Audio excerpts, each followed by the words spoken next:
En manchette aujourd'hui, présentation du budget fédéral. On en discute avec le député Yves Perron. Bonjour à tous et bienvenue à votre bulletin d'information en ce 20 avril sur les ondes de CTRB, votre télévision locale et régionale. Donc, on débute en parlant du nouveau budget du gouvernement fédéral. Hier, le 19 avril, le gouvernement du Canada a finalement présenté son budget fédéral pour l'année 2021. On peut dire qu'une page de l'histoire restera marquée alors que c'est la première femme ministre des Finances, Chrystia Freeland, qui a présenté son premier budget fédéral. Pour cette occasion, nous en avons parlé, discuté donc avec le député Yves Perron, le député de Berthier-Masquinongé. Le Bloc québécois salue le choix du gouvernement de miser sur sa capacité d'emprunt pour la relance économique, mais juge inexplicable dans un budget de cette ampleur qu'il n'y ait aucune hausse des transferts en santé et l'abandon complet des aînés. On écoute donc Yves Perron à ce propos. En fait, nous, vous connaissez notre approche que je vous répète à peu près à chaque fois. Nous, on est ici de façon constructive. On essaie de voir le positif d'abord. Donc, on était le seul parti d'opposition à réagir de façon nuancée, faire concurrence un peu à la petite politique qui se fait ailleurs. Donc, ça, c'est un point positif pour nous autres au départ. Évidemment, il y a des choses intéressantes. Entre autres, on a une mention spéciale pour l'aérospatiale au Québec. Ça, c'est un sujet qu'on a pilonné les députés du Bloc, avec notre porte-parole, Simon-Pierre Savard-Tremblay, qui a répété que c'était essentiel. Vous savez que Montréal, c'est un des seuls endroits dans le monde, dans la région de Montréal, j'entends, où on peut faire un avion de A à Z. On aimerait ça de ne pas perdre cette expertise-là, tout comme on a perdu l'expertise pharmaceutique qu'on a déjà eue à Montréal, mais qui a été négligée par les gouvernements. Puis là, on se retrouve avec dépendants d'étrangers pour la vaccination. Ça aussi, il y a une mention dans le budget, on en est content. On est content pour l'aérospatiale. Évidemment, il reste à voir, là, vous comprendrez que je pense que c'est plus que 840 pages de budget. Donc, on n'a pas fini de l'étudier parce qu'on a choisi de dormir quelques heures. Oui, mais ça va venir. Ça va venir, mais soyez assurés qu'on va valider, entre autres, si les montants sont suffisants. Entre autres, un autre premier pas positif qui a été fait, c'est l'assurance maladie, l'assurance emploi pour les gens qui souffrent d'une maladie grave. Vous savez que nous, on a déposé le projet de loi Émilie sans façon. D'ailleurs, cette semaine, on est encore en débat. Et ça n'a pas de bon sens que des gens qui ont payé, qui ont cotisé dans une caisse qui est supposée d'être indépendante de l'assurance emploi, qui se retrouvent aux prises à lutter pour leur vie, à subir des traitements de chimiothérapie pour survivre à un cancer, n'aient droit qu'à 15 petites ridicules semaines de chômage. Ça, c'est une injustice flagrante et ça force les gens aussi, parce qu'il n'y a pas que des cancers dans la vie, il y a toutes sortes d'affaires, ça force les gens à retourner au travail rapidement parce que des hypothèques, puis des épiceries, puis des vêtements pour les enfants, il faut que ça se paye. Et ça, il y a un double coût là-dedans. Donc, nous, on prône 50 semaines comme un travailleur régulier parce que dans le fond, l'assurance emploi, c'est de couvrir ta perte d'emploi quand ta perte d'emploi n'est pas volontaire. Hein? Je pense qu'il n'y a pas personne qui a choisi d'avoir le cancer. Non, soyons sérieux. Donc, 50 semaines, ce serait correct. Le gouvernement, depuis le début, nous dit on va aller à 26, on va aller à 26, on va aller à 26. Ils ont mis 26 dans le budget. Bon, on est passé de 15 à 26. On ne dira pas non, mais on ne dira pas qu'on est content. Nous, on veut 50 semaines. Mais ça, c'est une mesure qui est là. Je ne sais pas si vous voulez que j'aille avec les différents points. Là, il y a la politique des garderies, là, c'est quelque chose de positif pour le reste du Canada, évidemment, et ça peut l'être pour le Québec aussi, tout dépendant à quelles conditions on va faire les transferts de fonds. Okay. Parce que vous savez qu'on est un modèle en Amérique du Nord et dans le monde pour les services de garde. Ça permet, entre autres, à nos jeunes femmes mères de famille d'être sur le marché du travail sans compromettre l'éducation et la sécurité des enfants. C'est quelque chose qui est important. Bon, les Canadiens ont fini par s'en rendre compte que c'était bon. Ils veulent le faire. On applaudit, on est content. Mais nous, ce qu'on veut, c'est que les sommes d'argent qui auraient dû être mises au Québec si on n'avait pas déjà eu un tel programme, on les veut. Puis on les veut sans aucune condition. Parce qu'il y a un maître d'œuvre là-dedans, c'est Québec. Ça, c'est bien important aussi.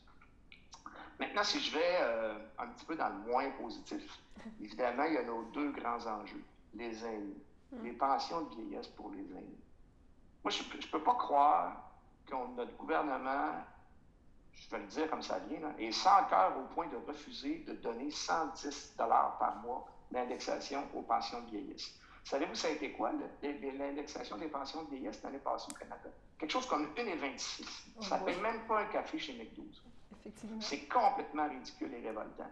Donc, ça, il faut que ça augmente. Il n'y a rien là-dessus. Tout ce qu'on a réussi à obtenir, c'est un montant forfaitaire, paiement unique de 500 $ pour les gens qui ont 75 ans et plus. Comment ça se fait que tout d'un coup, dans le Grand Canada qui se dit égalitaire et non discriminatoire, on se met à faire de la discrimination sur l'âge dans le groupe des aînés? C'est inacceptable. On n'acceptera pas ça. Bien sûr, on va le prendre de 500 $ comme on a pris le 500 $ qui a été versé à tous les aînés pendant la crise, mais on va continuer la bataille pour ça. Puis, évidemment, l'autre grand absent, c'est les transferts en santé. Hein? Puis c'est drôle parce que ces deux engagements-là, les pensions pour les aînés et les transferts en santé, ça correspond à peu près à ce qu'on a en moins dans le déficit. On prévoyait quelque chose comme 384 milliards, puis là, on a descendu le déficit, et si on fait le calcul, si on faisait ces dépenses-là, on arriverait au déficit prévu. Alors, c'est vraiment un choix politique qui a été fait par les libéraux d'abandonner les aînés, puis d'abandonner les provinces et le Québec dans la gestion de la santé, puis ça, on ne l'acceptera pas, évidemment. La suite de cette entrevue avec Yves Perron sera présentée sur nos ondes demain lors de notre prochain bulletin d'information. MRC d'Autrey maintenant. Tout comme le printemps dernier, la municipalité régionale de comté de Dautrey fait appel à ses acteurs culturels pour recevoir des propositions d'initiatives novatrices qui viendront dynamiser la vie culturelle du territoire tout en respectant les consignes sanitaires en lien avec la pandémie de la COVID-19. Marie-Pierre Aubuchon, présidente du comité culturel de la MRC et mairesse de la Visitation de l'Île-du-Pas, mentionne: les initiatives culturelles proposées l'année dernière ont vraiment bien répondu à nos attentes. La population doit avoir accès à du contenu culturel pour se changer les idées. Conscient des impacts de la crise sur le milieu culturel et artistique, le comité d'analyse portera une attention particulière au projet de création développé par les artistes professionnels de la MRC. Les artistes, organismes et promoteurs ont jusqu'au mercredi 19 mai à 16 h pour soumettre un dossier de candidature.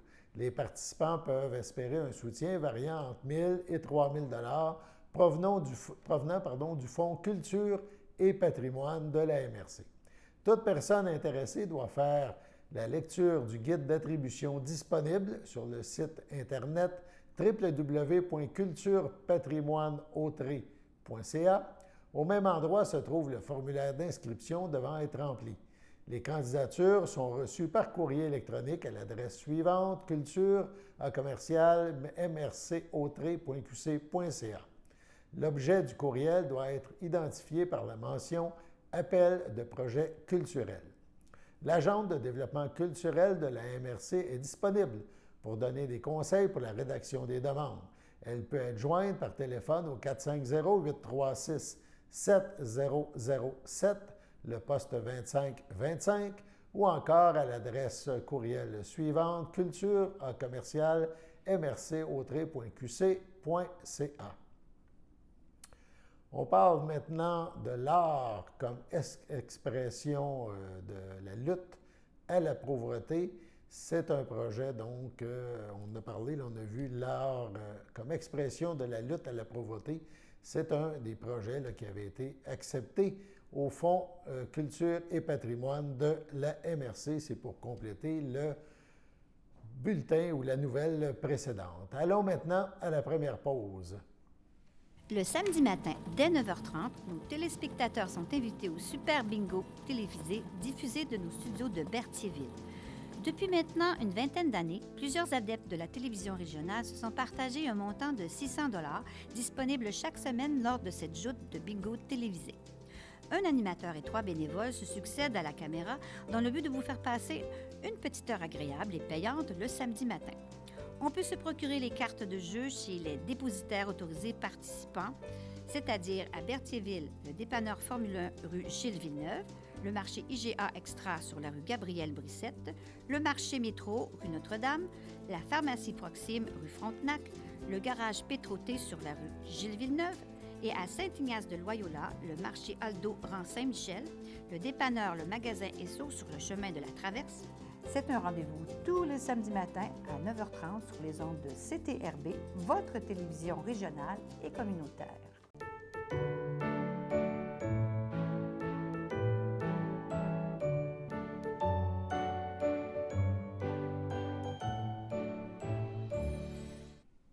Donc, les anniversaires en ce 20 avril, la FADOC de l'île du Pas souhaite bonne fête à Lucienne Arnois. Elle souhaite aussi bonne fête à Christine Poirier.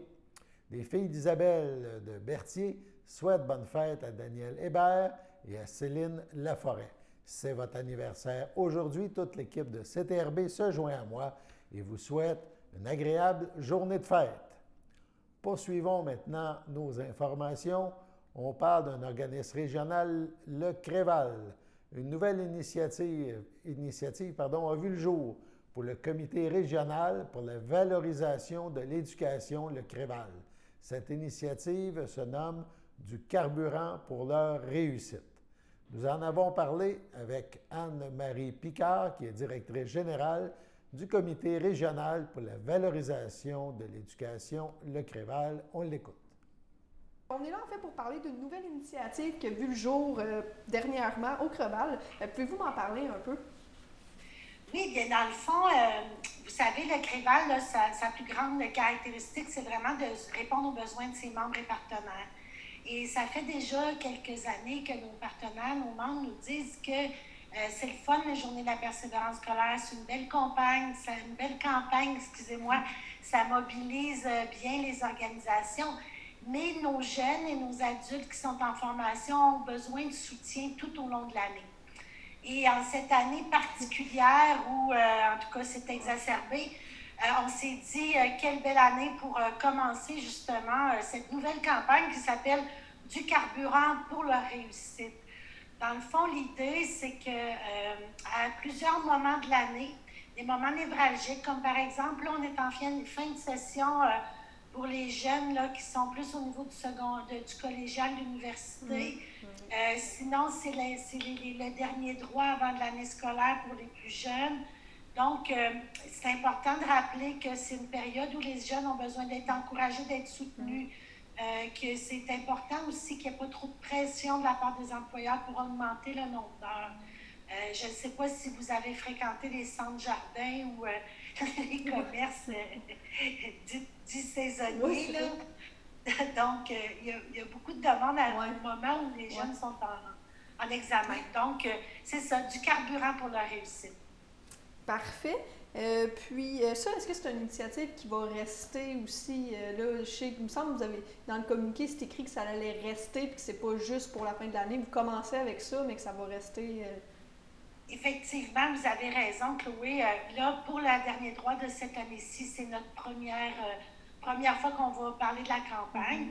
Il faut savoir qu'à chaque fois, c'est accompagné d'outils. Par exemple, en allant sur le site Internet, les employeurs, les intervenants, autant du milieu scolaire que communautaire, vont retrouver des outils, dans le fond, pour soit soutenir la conciliation du travail, l'estime de soi, jouer au niveau de réduire les impacts du stress ou augmenter la motivation, l'engagement scolaire.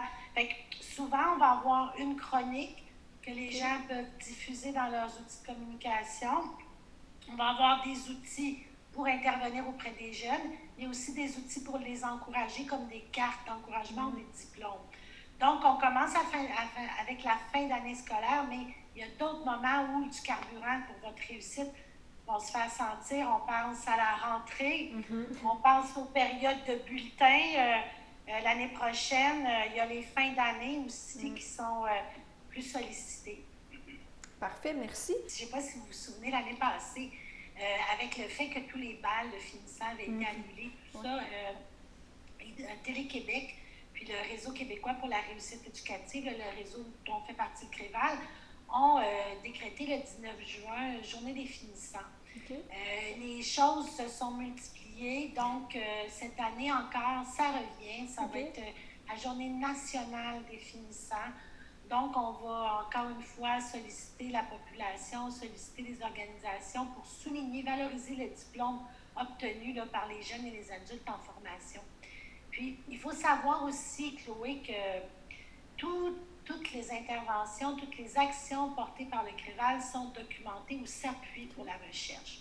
J'appuie sur la recherche. Donc, on s'est démontré par plusieurs recherches, notamment une qu'on a faite il y a 1 an ou 2 là, avec des jeunes vulnérables là, qui étaient prêts de décrocher ou à très grand risque de décrocher.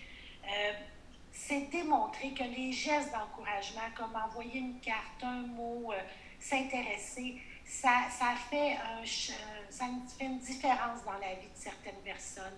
Souvent, c'est ce qui va faire en sorte qu'ils vont reporter ou renoncer à leur décision de décrocher de l'école.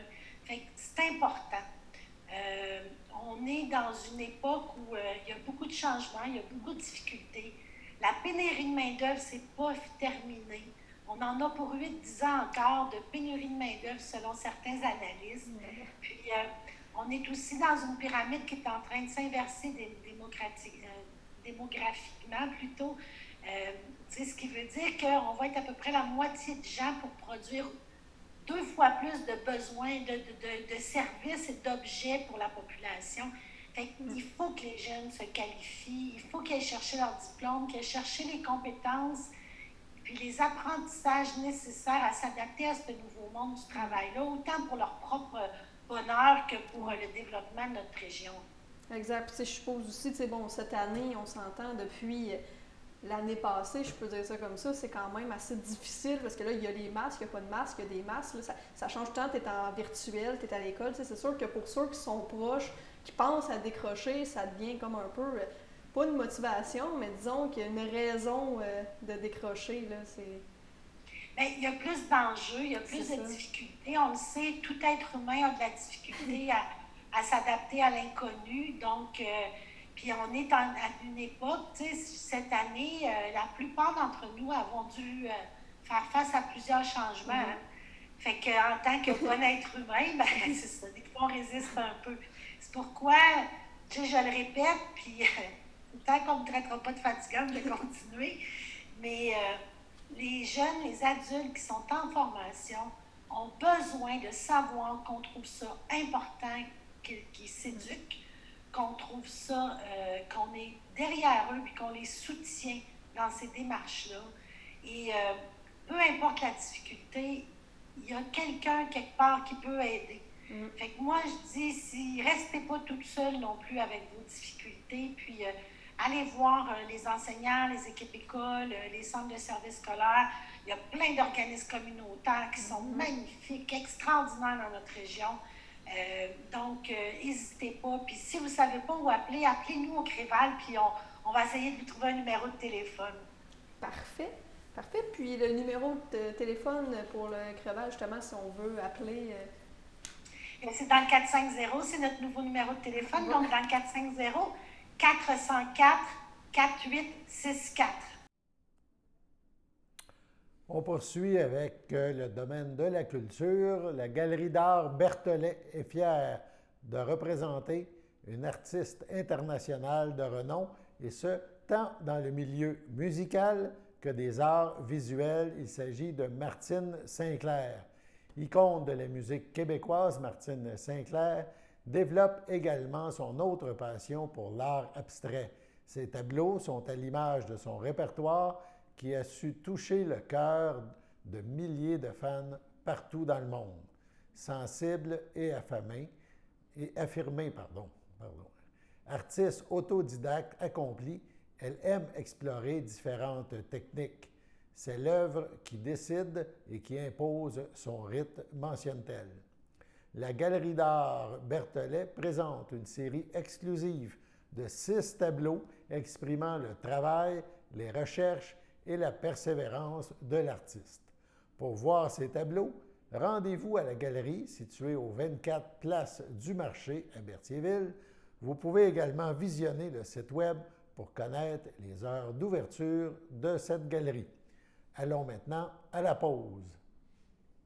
Sachez que vous pouvez nous faire part de vos commentaires, soit pour une annonce gratuite sur notre babillard ou toute autre suggestion en nous rejoignant par téléphone au 450-836-5103, 450-836-5103, ou bien par courriel tvcberthierville@hotmail.com, sur Facebook en écrivant Facebook CTRB. Et surtout, n'hésitez pas à visiter notre chaîne YouTube afin d'y retrouver une grande partie de notre programmation sur YouTube CTRB. Les émissions sont classées par catégorie, vous permettant de chercher moins longtemps. Vous pouvez aussi cliquer sur le rectangle rouge « S'abonner » pour être à l'affût des dernières émissions enregistrées.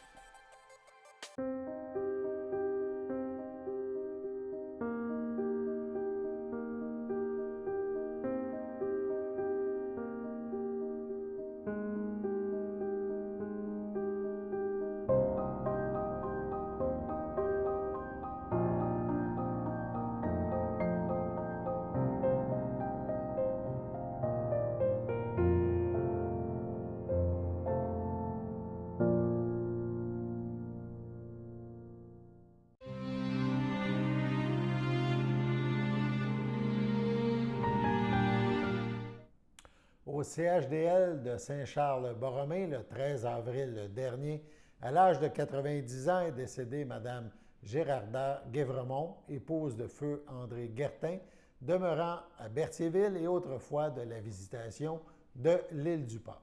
L'ayant précédé son fils Maurice, elle laisse dans le deuil ses enfants, Gilles Guertin, Chantal Morin, Serge Guertin, Liliane Trépanier, Lucie Guertin, Mario Gravel, feu Solange Guertin, ses 6 petits-enfants et 6 arrière-petits-enfants, sa sœur, ses frères, son beau-frère et ses belles-sœurs. Pauline Guévremont, Elfège Bergeron, Robert Guévremont, Denise Courchaine, André Guévremont, Lisette Brissette, Raymond Guévremont, Denise Thibault, Fleurette Blais, feu Jules Guévremont, Claire Barthes, feu O'Neill Guévremont, Janine Guertin, feu Marcel Généreux, Louisiane Plante, feu Narcisse Guertin, ainsi qu'à plusieurs neveux, nièces, autres parents et amis. Étant donné la situation liée à la pandémie actuelle, une cérémonie aura lieu en toute intimité à une date ultérieure. Passons maintenant à la météo.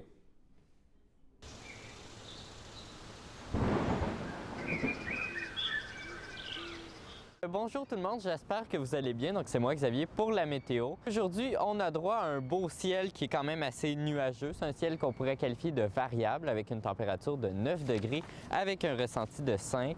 En soirée, on aura droit à une température de 7 degrés avec un ressenti de 3 et ça va être un ciel dégagé, donc avec quand même beaucoup de nuages en soirée.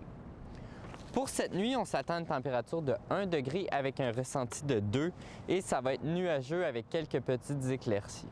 Pour demain matin, eh bien là, vous allez être surpris. On va avoir droit à une température de 0 degré avec un ressenti de moins 4 avec quelques flocons qui vont tomber, donc de la neige. Donc ne vous surprenez pas, c'est le printemps, mais quand même, il va y avoir de la neige. Même que l'après-midi, la neige va se poursuivre un peu plus abondamment avec une température de 2 degrés avec un ressenti de moins 1. Et je vous rassure, la neige va diminuer demain soir. Et pour continuer avec mes petites prévisions concernant le pollen, la qualité d'air, bien la qualité de l'air est bonne, le pollen est élevé et les rayons UV sont modérés. Donc bonne soirée tout le monde. On termine ce bulletin avec les dernières informations concernant la pandémie dans la région de Lanaudière en ce 20 avril. On parle de 472 cas actifs. C'est quand même 12 de moins qu'hier.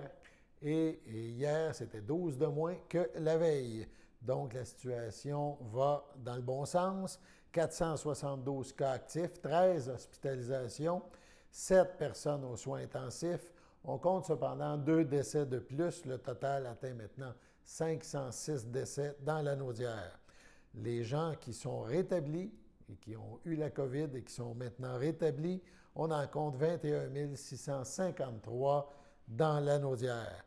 Par MRC maintenant, de la MRC de Matawini compte 7 cas, le même nombre qu'hier. MRC de Montcalm baisse de 4, on est à 72 cas. Des Moulins, il y a une hausse. Des Moulins, c'est quand même problématique. On est rendu à 190 cas, c'est 11 de plus que la veille. Au niveau de la MRC de l'Assomption, c'est quand même 151 cas, mais c'est une amélioration. C'est 14 cas de moins que le 19 avril. MRC de Joliette, on est à 28 cas, c'est 2 de moins que la veille. Et dans la MRC de Dautré, chez nous, on parle de 24 cas, c'est une baisse de 3 cas.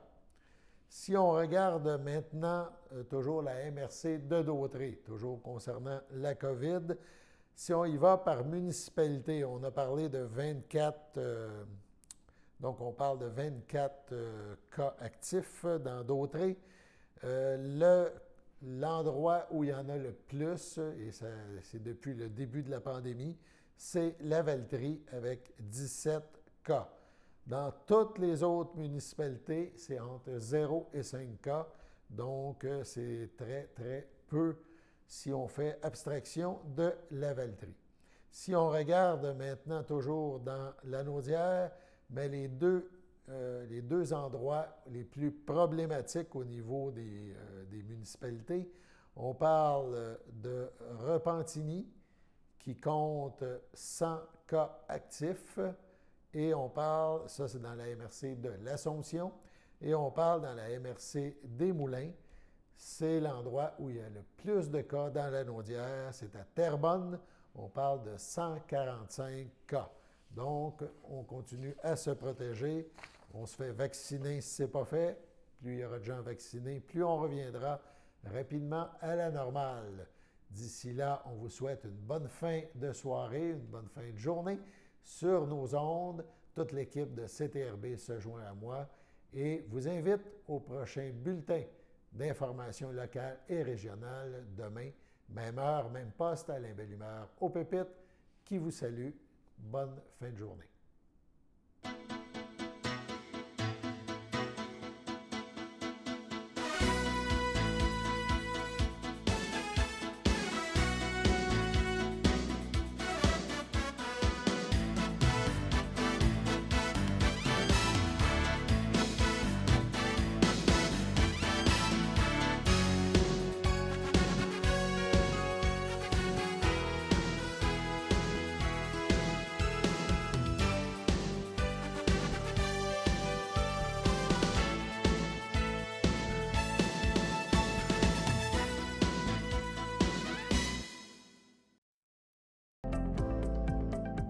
Les télévisions communautaires autonomes du Québec, ce sont les télévisions les plus importantes parce qu'elles sont proches de la communauté.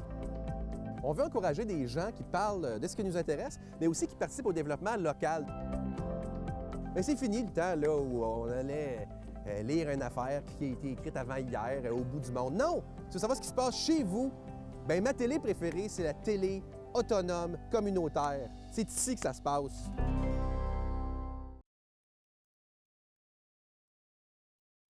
Sachez que vous pouvez nous faire part de vos commentaires, soit pour une annonce gratuite sur notre babillard ou toute autre suggestion en nous rejoignant par téléphone au 450-836-5103, 450-836-5103, ou bien par courriel tvcberthierville@hotmail.com, sur Facebook en écrivant Facebook CTRB.